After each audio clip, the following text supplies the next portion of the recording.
Coming up on Something is About to Happen. Satan tries to get you to do bad things by making you love something other than God. God is not going to get you to do good things by commanding you to do good things. He gets you to do good things by causing you to fall madly in love with him, and then good things will come naturally to you.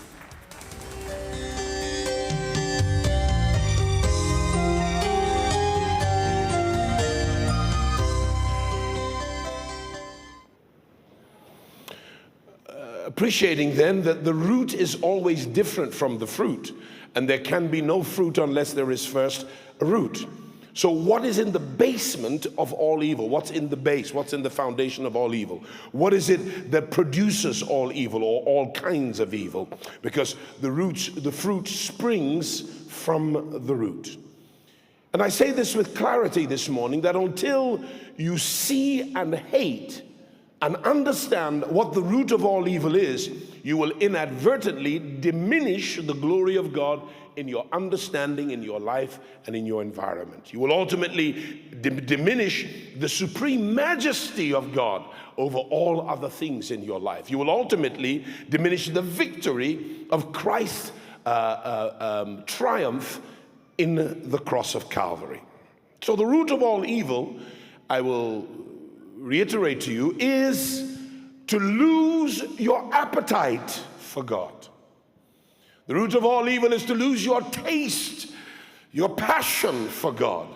The root of all evil is to desire something more than you desire God. The root of all evil is to lose your delight for God, where he's no longer the centrifugal passion of your life. Other things have subsumed your desire for him and buried your desire for him in the lust and love for other things. The root of all evil is to prefer anything else above God. The root of all evil is to desire or to delight in anything more than you delight or desire God. We took a close look at Genesis 3, verse 1 to 6, and I want to return there this morning for some reiteration, because I understand that we don't learn anything on first hearing or on first listening, and many of us, if not most of us, will not go back and meditate on the things which we have heard, because we don't appreciate that man does not live by houses, cars, paychecks, and salaries, but we don't appreciate that man lives by that which proceeds out of the mouth of God, what God is saying to us. So Genesis 3 from verse 1 to 6. Now, the snake guy was more subtle than any creature, than any beast of the field, which the Lord God had made.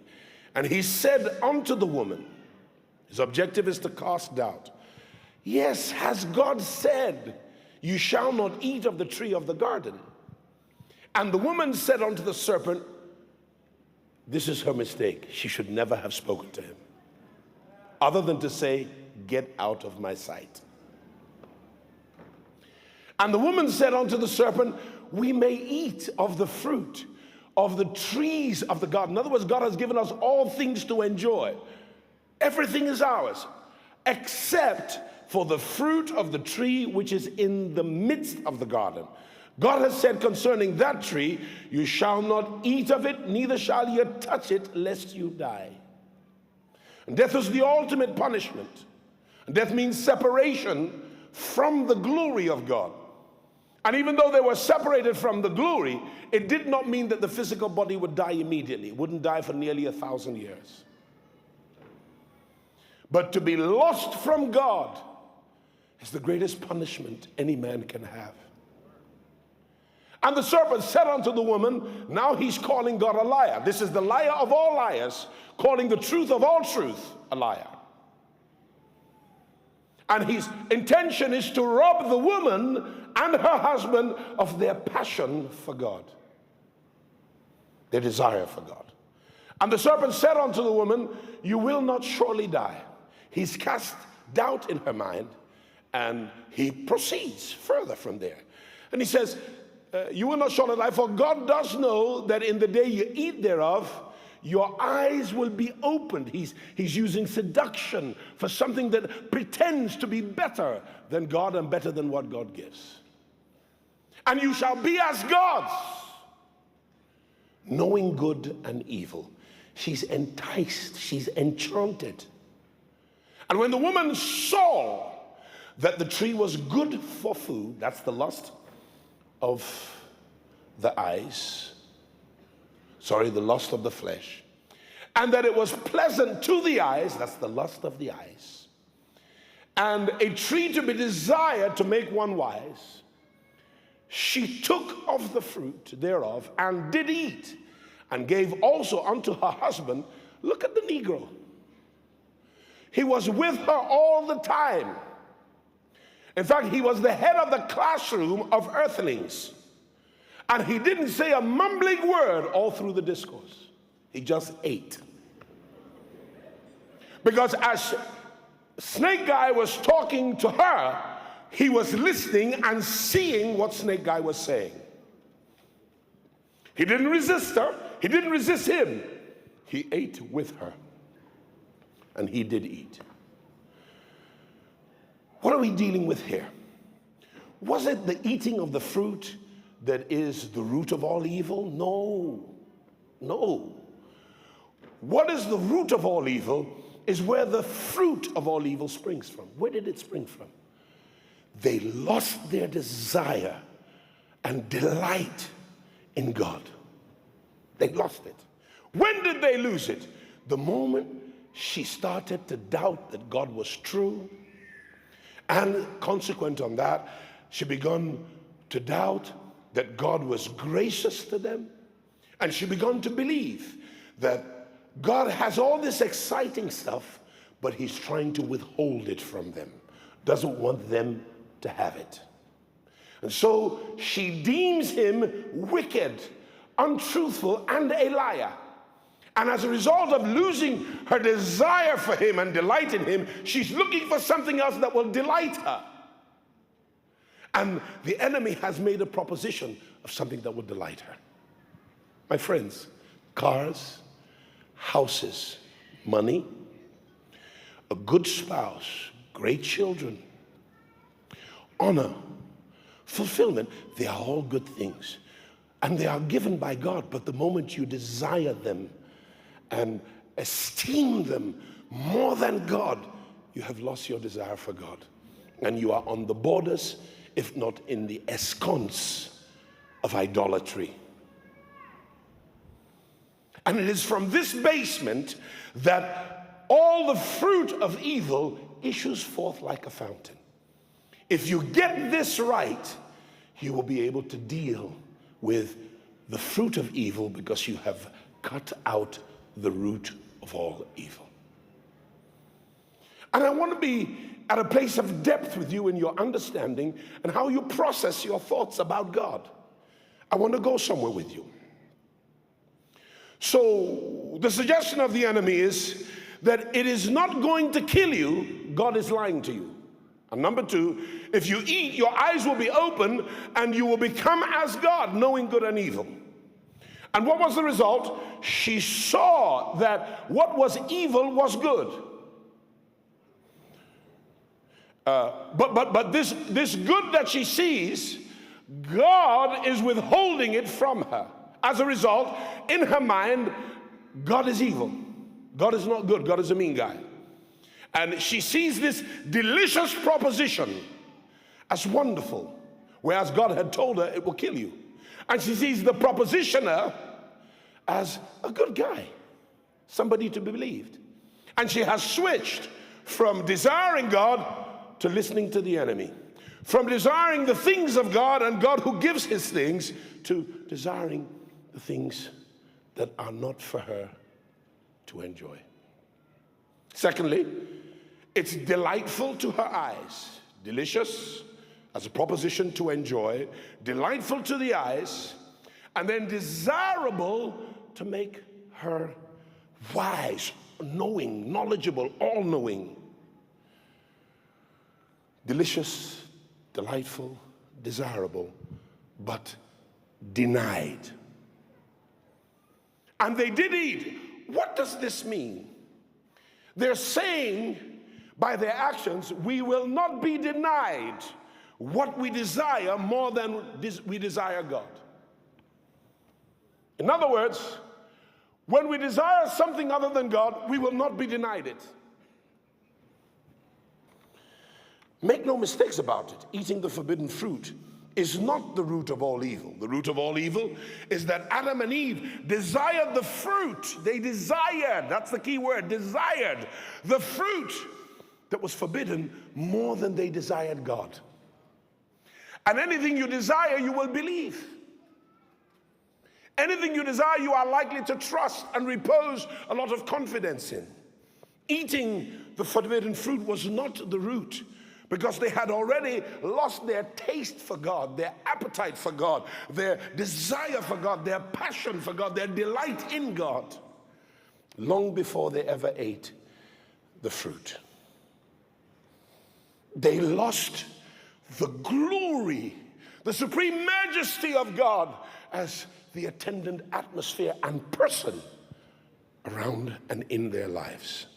My friends, you are designed to be most fulfilled only in the glory of God. You cannot find happiness in anything. Go and talk to the billionaires and the multimillionaires, and go to Hollywood and Bel Air and look at the rates of suicide and drug addiction and the misery in their homes, in their houses. Oh, they'll dress it up, drive it up, fly it up, do it up, dance it up. But behind the scenes, there are broken, hurting vessels looking for another fix that will give them a glory that only God's personal attendance to your life and His supremely majestic glory can ever give you. You won't find it in a bottle. You won't find it in a human being. You won't find it in anything you drive or fly or wear or anything you sex up with. You'll only find it in the glory of God. What is wrong with us, humanity, that we have exchanged the glory of God for broken systems that offer us no glory? Why have our spiritual senses, which is who we are first, we're first spiritual, why have our spiritual senses been so dulled that we have no overriding appetite for God, that at best He's something we do on Sunday to scratch a religious itch? And when service dare be longer than 2.5 hours, half of the people, there's a root in their house. There's a root in their heart. Try me. What is it? They had no clothes. They wore glory. How do I have an appetite for something I cannot see? Wrong. If you say you cannot see it, you are carnal. You only operate on the 5 senses of your body. But if you are spiritual, your spirit has eyes, legs, ears, and everything that your body has as far as sensitivity is concerned. Otherwise, Paul would not tell us in the scriptures that milk belongs to those who are babies, but those who are of age use strong meat. And by the use of strong meat, they have their senses. He's not talking about carnal senses. They have their spiritual senses exercised to discern between good, evil, so that they can do good only. They can prove what is that good, acceptable, and perfect on this side will of God, and not touch this. I'm going to cut deep to dividing asunder thoughts and intents and what is good from what is evil in the course of our discourse this morning, and I'll get through it quickly enough. Romans 3 and verse 23. Romans 3 and verse 23. For all have sinned and come short of the glory of God. The meaning here is that innately, ever since Adam's fall, all of us, because of his fall, were born with a preference for things other than the glory of God. I hope you understand that. In other words, at the root of your desire, You and I, before we were born again, our passion was not for God's glory. It was for things that we could identify as good for us. But we never identified God as good. Because our senses of his presence and the power of his glory were dulled. In fact, died as a result of Adam's sin. And so when he says all have sinned and come short of the glory of God, what he's saying to us, my friends, is that we have fallen short of treasuring God's glory above a Bentley, a 7-bedroom house, a lovely foyer or forecourt, lots of zeros in your bank account. If you treasure anything above him, you have fallen short of the glory. The glory is not sitting. It's not there. And you'll feel naked and you'll feel empty sooner than later. And you'll try something else, and you'll try something else, and it will give you a fleeting moment of something that mimics glory, but is a counterfeit to glory. And I don't know how to convince you, but if you get the glory, everything in you will work brilliantly and perfectly to produce more desire for God, and God will produce more glory in your life. And you will produce more desire for God, and he'll continuously just produce more glory and more desire. But snake guy will always be there to say to you, there's more that I can offer you than what he has. And he'll always try and steal your desire for God so that you can put your desire somewhere else. And one thing you didn't lose in the fall was the capacity for desire. To explain Romans 3:23, let's look quickly at Romans 1, verse 21 to 23. Romans 1, 21 to 23. Because that when they knew God, they had tasted God, yet they glorified him not as God. Neither were thankful, but became vain in their imaginations. Who gave them imaginations? The snake guy.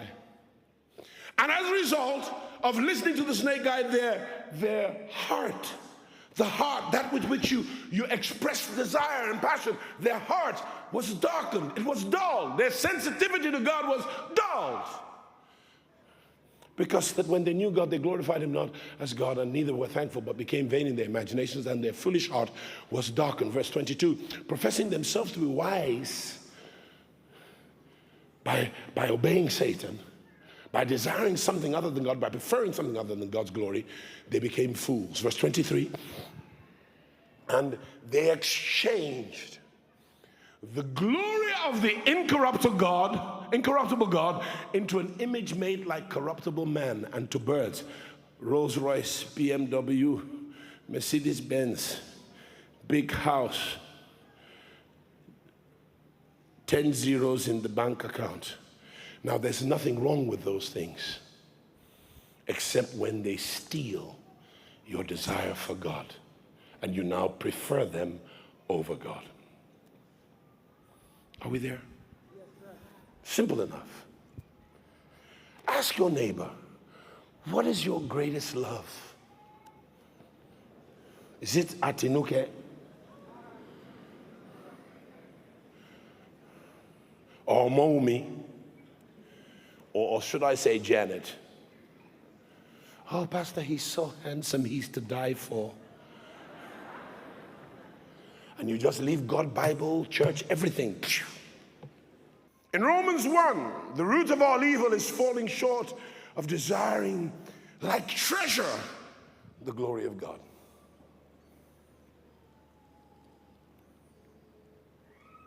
That's Romans 1. They tasted God and they would leave God's presence preferring something other than God.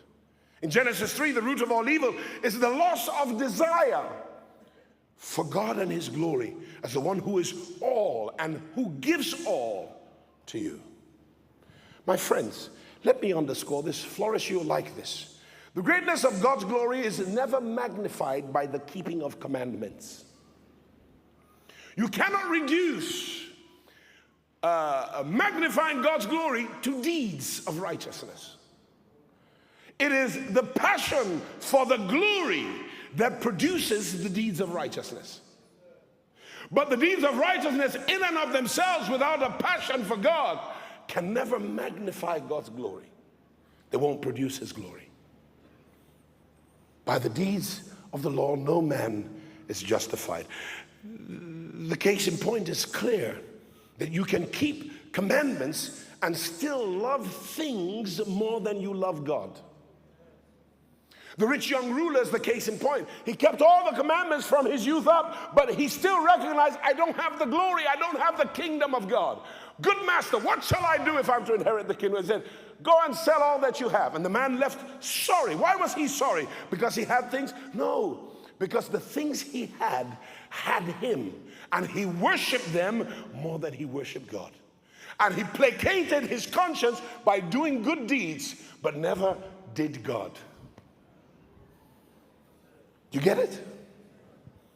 What I want to cut to the chase in is that the thing you and I need is just to love God, to desire him. And God will give you many good things in life that you will desire.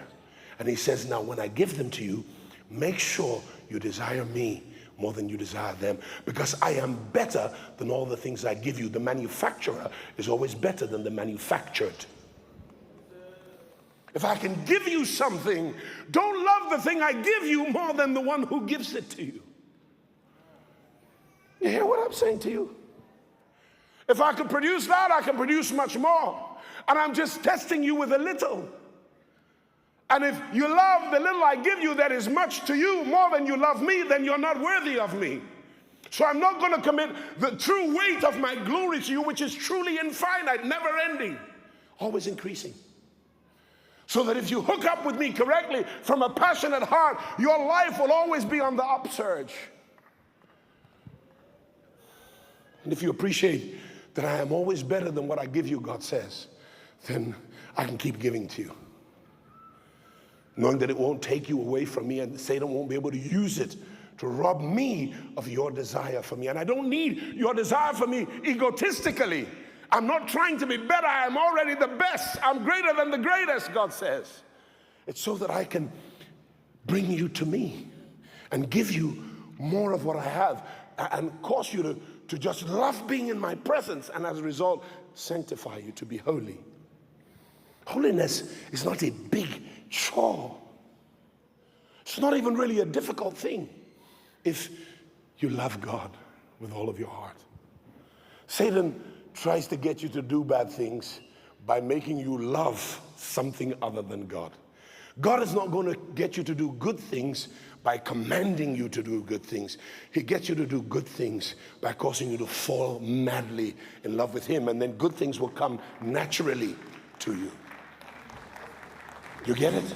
So, the two questions I want to interrogate this morning are, number one, what is it like to enjoy God? Ooh, what is it like? What is it like? That's the first question I want to interrogate. The second question I want to interrogate is this. Is enjoying God your highest duty? Many believers know how to enjoy pizza. You look at the menu and all the photographs online at Domino's or Daubonnières or Pizza Hut, and you start salivating. And when you see the pictures, like Eve saw pictures in her mind, you're like, wow, triple pepperoni passion. We know how to enjoy recreation, and we go gymming, and we go skateboarding, and we go snow skiing, and we do all these wonderful things, and we travel to the Alps and to lovely locations. We know how to enjoy nature. But if you put the word enjoy before God, they blank out. If you add God to that list, believers blank out, because we don't really know how to enjoy God. He's something we do only on Sunday. Whereas Jesus never said, I am come that you might have church. He said, I'm come that you might, let me say it my way, you might enjoy me, because I am life every moment and every day of the week. Brings me to an important text. Matthew 6 and verse 21, we read from it earlier, just Matthew 6 and verse 21. Put that on the screen for me. And there he says, for where what you treasure is, where your passion is, there will your heart be also. What he's saying is, if God is your treasure, he will be your pleasure. If you treasure God, you will enjoy him. I'm trying to train myself and yourself how to be pleasured supremely by God. That all the other things that give you pleasure, though they are pleasurable, they are minuscule in comparison to the pleasure you derive, the sustainable pleasure and its good consequences that you derive from treasuring God in your life. And when somebody treasures God, you know it. It's not hard to see. They bleed with the passion for his presence. Presence is much more to them than anything else. So do you love God more than God's gifts? He gave you a nice car and now you're washing it all of Sunday morning and miss church. Waxing it, shining it. Gave you a nice job and some good zeros behind the numbers, and now you look at the bank account and you say, oh, you're good to me. When last did you say to God, you're good to me? Gave you a wonderful spouse or boyfriend or girlfriend, now you worship him, and you don't worship God more than you worship him. God is to be enjoyed more than his gifts. You must learn to enjoy the gift, but always enjoy the giver much, much, much, much more than the gifts the good giver gives. Psalm 32 verse 11. Be glad in the Lord and rejoice, ye righteous, and shout for joy, all ye that are upright in heart. Psalm 16 and verse 5. The Lord is the portion of mine inheritance and of my cup, and he maintaineth my lot. In other words, God, everybody else has an inheritance, and even though I have one too, I consider you to be my portion. You are my inheritance. And when God is your inheritance, you have everything, because everything consists in him and for him. Psalm 42 verse 1 and 2. As the deer pants after the water brook, so my soul panteth after thee, O God. My soul thirsts for God, for the living God. When will I come and appear before God? In other words, like the deer's only longing after leaping and bounding through the savannah is to find the streaming brooks of water. I can illustrate it a little better like this. Anytime you lose your passion for the glory of God, you will minimize the victory of the cross of Calvary. What are the victories of the cross of Calvary? I'll enumerate a few for you. Number one, at the cross of Calvary, he forgave us all our sins. He did that before you were even born. He did it in anticipation of your birth and the sins of your life from start to finish, and he forgave all. Number two benefit, he removed all the wrath of God against mankind, so that whoever believes on him will never be victim of the wrath or the anger of God against you. Look at somebody, tell them, God is no longer angry with you. In fact, there's nothing that you can do that will make him angry with you. He may be angry at your sins, but he will never be angry with you, because all his anger was completely vented on Christ on the cross of Calvary. Completely. It was exhausted. Completely exhausted. Completely, totally taken out of the way. But he will still be angry at sin, but never at the sinner. So when you tell him about your sin, he says, oh, I don't understand. Because it has already been settled, paid for. It no longer registers on your account as a deficit. Number three, he defeated death and the grave on your behalf by giving you a brand new spirit, so that when your body dies, you don't die. And your body's just a house, and in replacement of that house, he gives you a better house. And yet he will resurrect the old house on the last day at the resurrection. Fourth thing he did at the cross was he delivered you from hell and eternal misery. You know, I've been miserable before, but to be miserable for a lifetime is bad enough. How much more being miserable for infinity? That's why I don't know why people don't give their lives to Christ. And when they do, they only give their little toe. God is not interested in your little toe. He wants your soul. And the fifth thing was he was wounded for our transgressions on the cross, bruised for our iniquities. The punishment to pay for our peace was put upon him, and with his stripes we have already been healed. And when we delight ourselves in him, faith becomes a reality. And faith is the easy platform for God to step on and manifest what he has already given, divine healing. From sickness, disease, not only bodily, but also emotionally, psychologically, economically, and financially. Are you with me this morning? I hope you're thinking with me. I'm not preaching, but God is speaking. But of all these five things, I put it to you that none of them are the ultimate reason why Christ died. Give me a chair, 2 chairs, and please put them right here. 2 red chairs. Put them right here real quick. I put it to you that these 5 wonderful benefits, the forgiveness of sin, the removal of wrath, the deliverance from death and the grave, the deliverance from eternal damnation and misery, and the healing of our bodies, our minds, our souls, our spirits, they are not the ultimate reason for Christ's victory on the cross. I'm going to need Jesus. Flourish, you are Jesus.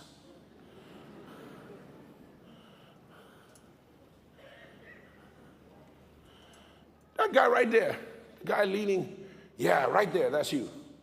Flourish. Oh, no, you. I want you to go and get Ezekiel for me. And I'll tell you when to bring him. Just stay there with him. 1 Peter 3:18 is the answer to what is the ultimate reason for Christ dying on the cross. It's not any of the 5 things I listed, but the answer is here. For Christ also has once, he didn't need to do it twice, once was more than enough, suffered for sins, the righteous for you and me, the unrighteous, so that he might bring us to the glory of God. So that he might bring us to God. So here is God sitting in his palatial estate of wisdom, wonder, awe, magnificence, majesty, 100 trillion angels of resplendent glory, splendiferous majesty in its highest order. This is Adonai, this is El Shaddai, this is mighty God, this is everlasting Father, this is heavy burden bearer, this is heavy load sharer, this is the King of kings, this is the Lord of lords, this is the faithful and the true, this is the most glorious with one supreme in majesty, glory, authority, sovereignty, totality. And he's here in absolute total splendor, that if we came in on righteousness and we encountered his glory, we would be electrocuted to zero in a moment, because his eyes are purer than to behold iniquity. So he had to do these 5 things so that nothing would get in the way of him bringing you to God. So Jesus, who will I send and who will go for me? Go and bring me Ezekiel. Bring him to me. Come here right now. Ezekiel has issues, but God has taken them out of the way. And God says to Ezekiel, come and sit down inside Christ. Christ, you stand here. Christ, don't take him far away from me. Sit down inside Christ at my right hand, far above all principalities, all powers, all thrones, all dominions, all names, and every name named of everything in this world and in the world that is to come. And such as I have, you have. As I enjoy, you enjoy. As I am, you are. As I am, so are you in your world. Whilst you're also sitting up here with me, you're working down there in the earth. I wanted to bring you to my glory. I wanted you to feel what it feels like when my angels worship me, and to feel the atmosphere of who I really am, and to know that you are not the son of Ezekiel, you are the son of God. It does not yet appear what you be, but when you see me for who I really am, you will be in practicality just like me. If you believe it, shout yes, somebody. So why do we desire things more than we desire God? And the more he spends time with me, the more he acquires a taste for me. And because I am not consumable that diminishes after being consumed, because I am infinitum, I am indivisible, I am insubtractable. Even though I can give you of myself, it never depletes me. The more you spend time with me, the more you will love me, the more you will have appetite for me, the more you will desire me. And when you desire me, I'm going to do something in your life. I'm going to go ahead and create a throne and a palace for you. Give me a towel. Give me a towel. Give me a towel. And after I've created it, if you delight yourself in me, by allowing me to bring you to my presence, I will put desire for that throne, that palace, that jurisdiction, that realm. I will put that desire in your heart, so that every time you wake up, even though you are in earth, you will also be in my presence, in my glory. And every time you wake up, you will have desire for the things that I want you to have. And everything I want you to have will be a test for you to see and know whether you like what I gave you more than you like me.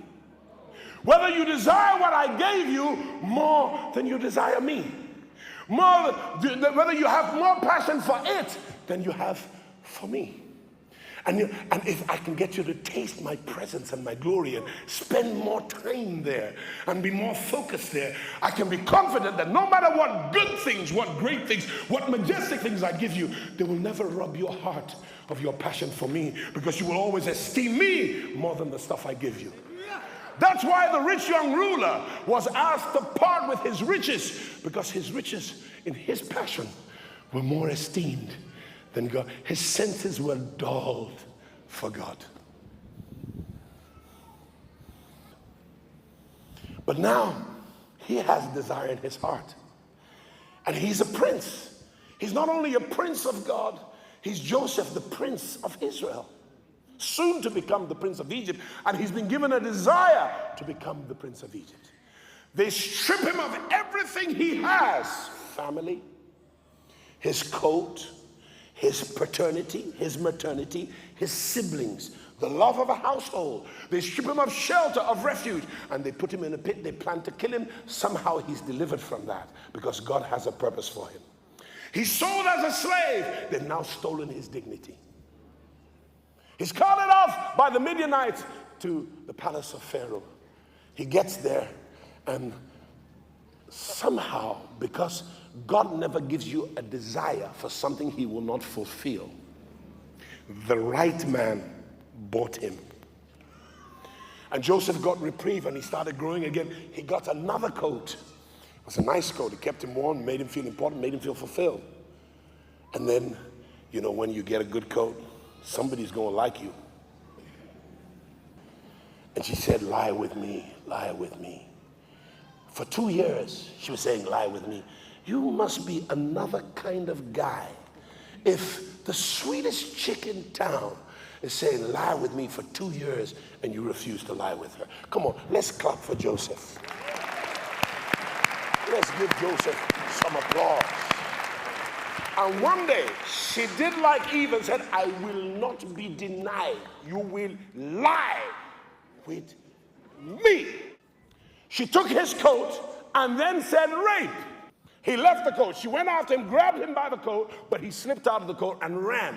That's the only thing you do with fornication. When it's on your door or crouching, ready to mass you, friend, don't talk to it. Says, flee fornication. This is Paul talking to Timothy. Flee. In other words, remember your athletic days. Don't negotiate it. Don't calculate it. Don't think about it. Brother, flee.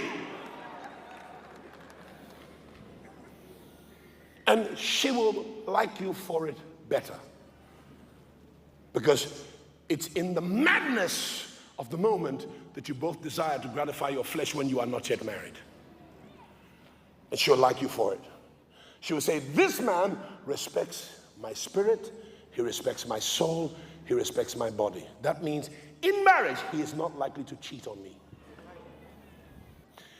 All that Joseph went through could not rob him of his desire, because he maintained his delight in the Lord. And when you delight yourself in the Lord, Psalm 37 verse 4, he will give you what to desire. When God gives you something, it shall be permanent. It will not disappear until it is completely fulfilled. And ultimately, desire had its fulfillment, and Joseph ended up at the throne. Go sit there. Because of time, I can't preach it. But I want to share. If you don't take them away, don't take them away.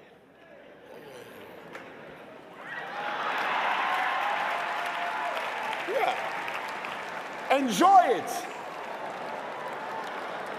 Enjoy it. Because the whole purpose of the cross was to bring man to God, to bring man to the lasting, enduring glory of God, so that man will know that all the things that God may give me, though they are wonderful and splendiferous, none of them compares to the glory of my God. That's why David said, gold is good, silver is wonderful, houses are nice, but nothing I desire compares to my desire for your glory. Your glory makes me feel like I can kill a giant, David said. Your glory makes me feel like I can administrate all the agriculture of Egypt for the glory of the house. Your glory makes me feel like Superman. Your glory is what I desire. I love your glory. I love to be in your glory. That's when I feel like myself the most. That's why I'm not going to exchange it. And I can be in moments of spiritual dullness, where if you sell me something, I might buy it, but I will remember the glory of God, so that I don't take a cheap gimmick and exchange it for the glory of God. Listen, dude, they're going to come and sell you 36 Pirelli, 26, 36, epitomic, human protoplasm in the finest female pulchritude, especially when you have money. Yeah?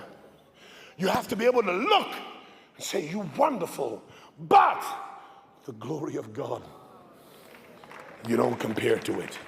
When he comes saying, I'm going to fly you all around the world and treat you and dine you and wine you and scintillate you with my wealthy estates, girlfriend, you have to be able to say, no, you are splendiferous and wonderful, but I prefer God's glory. They're going to offer you a bribe to decimate your own people and not build the road the way it's supposed to be built, not fulfill the contract the way it was said in the contract, and ask you to pad the contract. And you've got to be able to say, no, I don't want to desire what you can give me more than God, who has given himself to me and brought me to himself. Otherwise, my friends, can I tell it like it is? You're an idol worshiper, and you're worshiping the worst type of idol, the one that pretends to look like God. Let me draw this to a close. Let me make it close.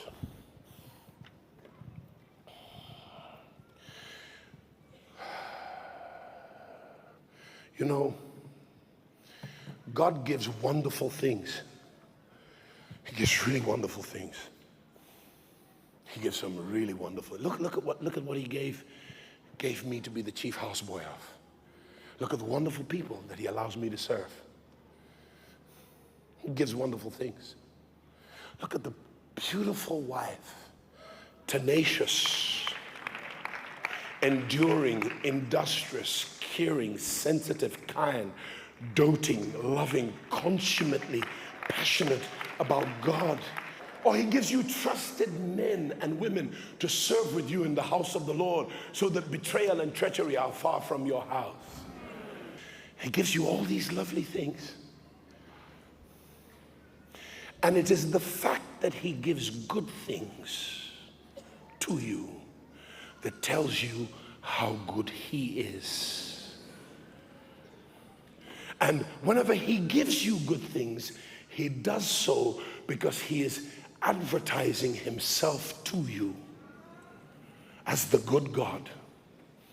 But the enemy is always nearby, that snake guy, to suggest to you that there are things that God doesn't want you to have. And there are sometimes that God knows it's not good for you to have certain things, otherwise you will worship them. So he'd rather train you first in a passionate taste for God before he exposes you to the things he can give.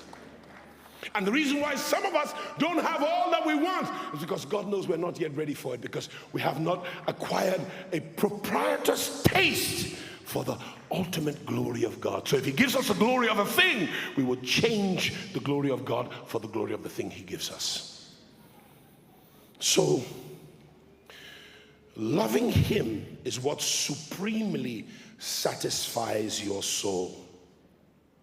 Everything God did or gifted you with, he did or gifted you with so that you could love him the more. Loving him is what supremely satisfies the soul, nothing else. Hey, I love my wife, but she can't satisfy my soul on the level that God does. She can't save me, she can't take me to heaven, she can't forgive me of my sin. Only he can. If our enjoyment focuses on the things that we are given by God, then we are idolaters. 1 John chapter 4 and verse 9. God's actions reveal God. In this was manifested the love of God toward us, because God sent or gave his only begotten Son into the world that we might have life through him. So all these things that God does, he does so that we might know him and know that he loves us, and that he might be revealed to us as the giver of every good and perfect gift. So then, my friends, to enjoy God, you want to write this down. To enjoy God is to enjoy not just an atmosphere, even though he has an atmosphere. Not just the things that he's able to give, even though he has many things to give. But to enjoy God is to enjoy a person who is infinitely all-satisfying in the constellation of all his gifts and attributes that you enjoy in other people. Should I say it again? To enjoy God is to enjoy a person who is infinitely all-satisfying to you in the constellation of all his gifts and attributes that you enjoy in other people. So have you ever met a generous person? Some of them are here. Just generous. I could call up Auntie Yinka anytime and say, Auntie Yinka, you know that ikokore or that pound of yam and ewedu. And if she's not in town, most likely, I'm putting you in trouble now, she'll have her cook make it. I can almost ask anytime, Uncle Anki, I'm coming to eat in your house. He knows there's nothing ulterior or inordinate there. It's just the food I like and the atmosphere, because they're generous. I can't tell you how they've supported me in this house for 25 years. And there are others. Can I say to you that God is the sum total of all the good qualities you see in good human beings through whom he has shown you his kindness, his love, his greatness. He's the sum total of all of that multiplied by infinity. If you've ever driven a Ferrari, if that's what you like, and gone on the autobahn and gotten the exhilarating feel of throttling that baby down to 220 mph on the barn, shoo! Or you get up in somebody's 805 Challenger and you fly from Lagos to New York in your own bird or your borrowed bird. God is 1,000 times, if you ride on his wings, he's 1,000 times, in fact a million, in fact a zillion, in fact an infinitum times better than a ride in any private jet. Now Snake Guy comes along, and Snake Guy tries to turn something called passion into deeds, and tries to get you to verify that you love God by deeds. Deeds can never be the verification of passion for God. It can't be. It can't be. Because you can do deeds and not have passion. But if you have passion, he will do deeds. You get it? You understand? I just want you to fall madly in love with God. And every time you benefit from the good and powerful gifts God gives you, just remember they are minuscule advertisements that cannot properly and totally advertise the reality of the big enormity of how much better God is than what you're getting from what he gave. Do you get it? I hope you do. I hope you do. So, you can't love people unless you are enjoying God, unless you're enjoying him. Because your love cannot be love, but it's only the love of God that you're enjoying. It overflows, because when you really get it, you want to be able to show up. It's like you buy a Rolls Royce. The latest one, I think they call it Cullinan. It's an SUV. You're not going to lock it up in your garage and keep it there and close it down. Bros, you are going to get it up, get your wife, put on your Tuesday best or your Saturday best. You're going to roll back and you're going to drive to all of your friends' houses and to a mall or somewhere where they can see you in your glory. Is that not so? Likewise, when you have the love of this invisible yet very, very practicable and practically portrayed in earth, when you're in love with him and you have all this, you're going to want to show him off. It's human nature in a good way to show off glory. You're going to show it off. And what showing off is loving other people the way he loved you. That's why a husband who knows how to maintain sustainably the glory of God in his life is a man who can love his wife. Because he says, husbands, love your wives as Christ, the ultimate one, has loved his church. And all he asks of the woman, respect the glory. But it's hard for a woman to respect a man who instead of glory keeps giving her grief by all these women he's chasing all over the place. When God gives you great stuff, tell him, God, this is wonderful, but I still want you, and you almost put it in the trash can. You make your gold like dirt so that God never becomes dirt to you. So when you get the gold, like Job said, put it in the dust. What do you walk on in heaven? The stuff people worship here on earth.